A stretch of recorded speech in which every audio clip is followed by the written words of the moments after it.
نحمدہ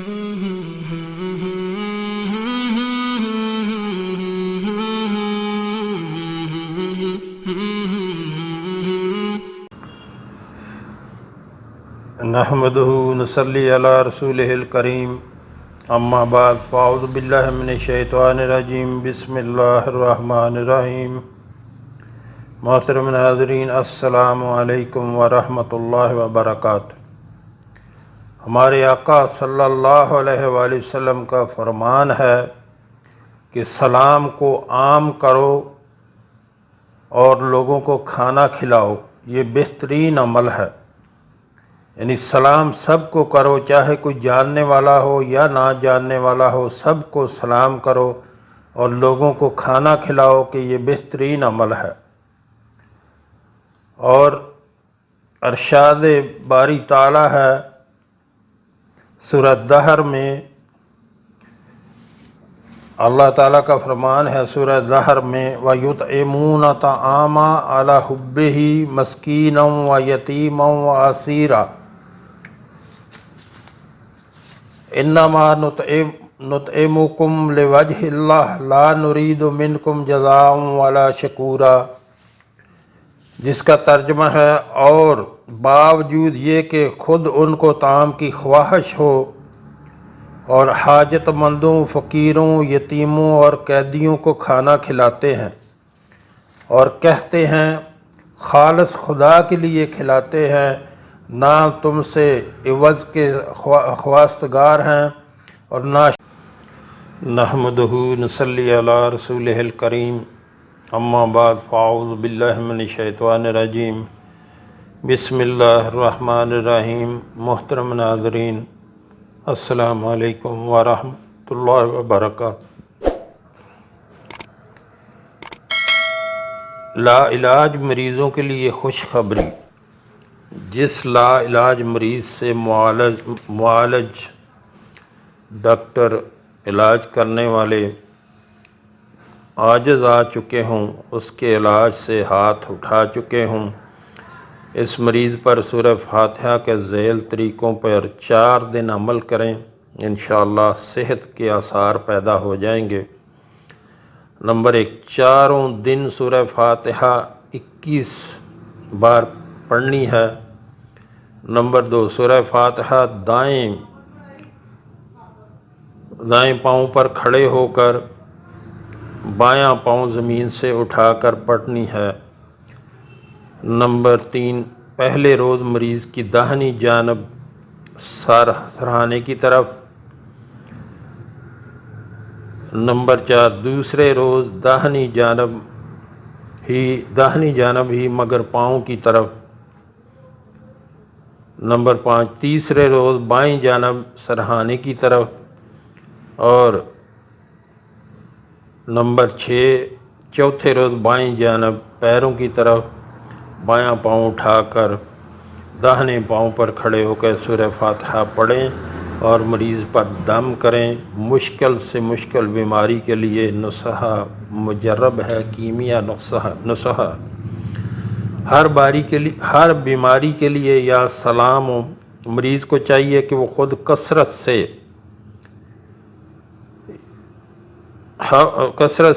سلام یا ان میں سے پہلی آیات یا صرف اللہ تعالیٰ کے اسم یا سلاموں کا ورد کرتا رہے۔ اگر کوئی شخص مریض پر 136 بار پڑھ کر دم کرے تو انشاءاللہ اسے جلد صحت نصیب ہوگی، مگر پڑھنے والا کم از کم اتنی آواز میں پڑھے کہ مریض کو اس کی آواز سنائی دے۔ بیماری کے خاتمے کے لیے یا سلاموں کا ختم۔ اگر مریض کی حالت شدید خراب ہو تو طاق عدد میں گھر کے افراد بیٹھ کر ایک نشست میں 1.25 بار یا سلاموں اس کی شفا یابی کی نیت سے پڑھیں۔ آخر میں پانی دم کر کے وہ پانی اس پر چھڑکیں بھی اور اسے پلائیں بھی، مکمل شفا انشاءاللہ ملے گی۔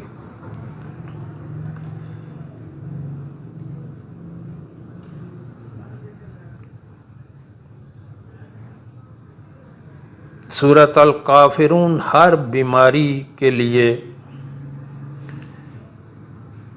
سورۃ الکافرون قل یا ایھا الکافرون 1000 بار سورۃ الکافرون پڑھ کر سرسوں کے تیل پر دم کریں۔ مریض اس تیل کا ایک ایک قطرہ مغرب کے بعد وقفے سے اس طرح دونوں کانوں میں ڈال کر تیل کانوں میں جذب ہو جائے، باہر نہ نکلے، اور اگر جسم میں کہیں تکلیف یا درد ہے تو وہاں اس تیل سے مالش بھی کریں۔ چند دنوں میں مریض شفا یاب ہوگا۔ عامل حضرات یہ تیل الگ سے تیار کر کے اپنے پاس رکھیں تو فیض عام کا فائدہ ہوگا۔ تو محترم ناظرین،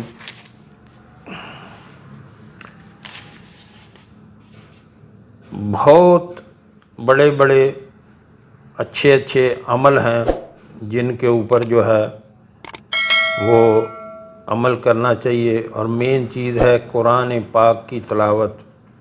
آپ دیکھیں گے کہ جو لوگ قرآن پاک کی تلاوت کرتے ہیں وہ عام لوگوں کی نسبت بہت زیادہ تندرست ہوتے ہیں، وہ بالکل تندرست ہوتے ہیں۔ آپ ان کو دیکھیں گے تو ایسے لگتا ہے اتنی عمریں، 80 سال 90 سال کی عمر میں بھی وہ بالکل تندرست دکھتے ہیں جو لوگ قرآن پاک کی تلاوت کرتے رہتے ہیں۔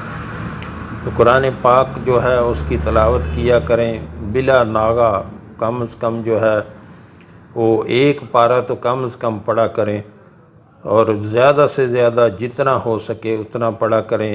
یہ شفا ہے، قرآن جو ہے یہ مومنین کے لیے شفا ہے، جتنا زیادہ ہو سکے اتنا زیادہ پڑھا کریں۔ بیماروں کے لیے اسم اعظم پیکر صبر و رضا۔ سیدنا ایوب علیہ السلام کی دعا مریضوں کے لیے اسم اعظم کا درجہ رکھتی ہے۔ مریضوں کے لیے اسم اعظم کا درجہ رکھتی ہے یہ دعا۔ وہ دعا ہے ربی انی مسنی الضر وانت ارحم الراحمین۔ قرآن کریم میں 4 آیات ایسی ہیں جن کے بارے میں علماء کرام کا اتفاق ہے کہ وہ سب کی سب اسم اعظم کا درجہ رکھتی ہیں۔ مغلوب، پریشان حال، قیدی اور بدترین الجھن میں گرفتار شخص کے لیے، یاد رکھیں محترم ناظرین، مغلوب، پریشان حال، قیدی اور بدترین الجھن میں گرفتار شخص کے لیے لا الہ الا انت سبحانک انی کنت من الظالمین یہ پڑھا کریں۔ جس کو دشمن گھیر لیں یا جسے دشمن سے جان کا خطرہ ہو اس کے لیے حسبنا اللہ و نعم الوکیل یہ پڑھا کریں ہر وقت۔ جس کے خلاف سرکاری سطح پر سازشیں ہو رہی ہوں، جسے گرفتار کر کے مبتلا اذیت کرنے کا سرکاری پلان بن رہا ہو، اس کے لیے وَأُفَوِّضُ أَمْرِي إِلَى اللَّهِ إِنَّ اللَّهَ بَصِيرٌ بِالْعِبَادِ۔ وَأُفَوِّضُ أَمْرِي إِلَى اللَّهِ إِنَّ اللَّهَ بَصِيرٌ بِالْعِبَادِ۔ شدید اور طویل عرصے سے بیمار شخص کے لیے یہ دعا ہے وَأَيُّوبَ إِذْ نَادَىٰ رَبَّهُ أَنِّي مَسَّنِيَ الضُّرُّ وَأَنْتَ أَرْحَمُ الرَّاحِمِينَ۔ نوٹ: قرآن کریم کی آیت مبارکہ وَأَيُّوبَ إِذْ نَادَىٰ رَبَّهُ أَنِّي مَسَّنِيَ الضُّرُّ وَأَنْتَ أَرْحَمُ الرَّاحِمِينَ ہے۔ اس آیت میں حضرت ایوب علیہ السلام کا واقعہ نقل کیا جا رہا ہے۔ انہوں نے اپنے رب سے یہ التجا کرتے ہوئے پکارا کہ مجھے شدید تکلیف آ پہنچی ہے اور آپ سب سے زیادہ رحم فرمانے والے ہیں۔ کیونکہ قرآن مقدس میں واقعہ نقل ہو رہا ہے، اس لیے فدعا حضرت ایوب نے پکارا کہ بعد ربہ اپنے رب کو، اور اس کے بعد انی کہ مجھے کے الفاظ حقائق اور واقعہ کے طور پر آ رہے ہیں۔ اب اس آیت میں اور اس میں موجود حضرت ایوب علیہ السلام کی دعا کی برکات سمیٹنے کے لیے دو طریقے ممکن ہیں۔ نمبر ایک یہ کہ اس آیات کو من و ان تلاوت کیا جائے، وَأَيُّوبَ إِذْ نَادَىٰ رَبَّهُ أَنِّي مَسَّنِيَ الضُّرُّ وَأَنْتَ أَرْحَمُ الرَّاحِمِينَ۔ اس صورت میں دو فوائد حاصل ہوں گے، ایک تلاوت کلام اللہ کا، اور دوسرا اس تلاوت کے ضمن میں اپنی بیماری سے اللہ پاک سے شفا کی دعا کرنے کا۔ نمبر دو، دوسرا طریقہ یہ ہے کہ اس آیت کی دعا کو پڑھا جائے، اور دعا تو تب بنتی ہے جب مریض اللہ پاک سے حضرت ایوب علیہ السلام کی طرح یہ التجا کرے کہ اے میرے رب مجھے تکلیف آ پہنچی ہے۔ اس لیے عربی میں دعائیہ الفاظ یوں بنتے ہیں، ربی انی مسنیہ۔ آیت اور دعا میں دو جگہ فرق پیدا ہوگا۔ آیات میں ربہ، انہوں نے اپنے رب کو پکارا کا لفظ، اور دعا میں ربی، میرے رب کا لفظ ہے۔ نمبر تین، آیت قرآن میں انی حمزہ پر زبر کے ساتھ، جس کا ترجمہ بنتا ہے کہ آ رہا ہے، جب دعا میں انی حمزہ کے نیچے ترجمہ زیر کے ساتھ جس کا ترجمہ مجھے بنتا ہے، تو آیت کریم میں انی مفعول کے مقام پر آ رہا ہے، جس کے حمزہ پر زیر پڑھنا نحوی اعتبار سے واجب ہے، اور دعا میں انی جملہ کے آغاز میں آ رہا ہے، جس کے حمزہ کے نیچے نحو ضابطے کے مطابق زیر پڑھنا واجب ہے۔ تو محترم ناظرین، جب آپ اس دعا سے پڑھیں گے، یہ بہت جو ہے ایوب علیہ السلام کی دعا ہے جو مرض میں انہوں نے مانگی تو اللہ نے شفا دی۔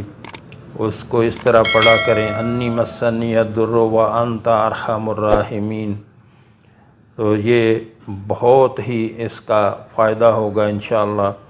آپ دعا جب بھی آپ بیمار ہوں تو بغیر اس کے کہ ادھر ادھر کے ٹونے ٹوٹکے کرتے پھریں، اللہ سے دعا مانگیں، اور انبیاء علیہ السلام کی دعاؤں سے فائدہ اٹھاتے ہوئے ان کی دعاؤں کی طرح دعا مانگیں۔ انشاءاللہ ہمارا رب کریم ہے، وہ انشاءاللہ ہمیں شفا عطا کرے گا۔ جو ہم نے پڑھا، جو ہم نے سنا، اللہ ہمیں اس پر عمل کی توفیق عطا فرمائے۔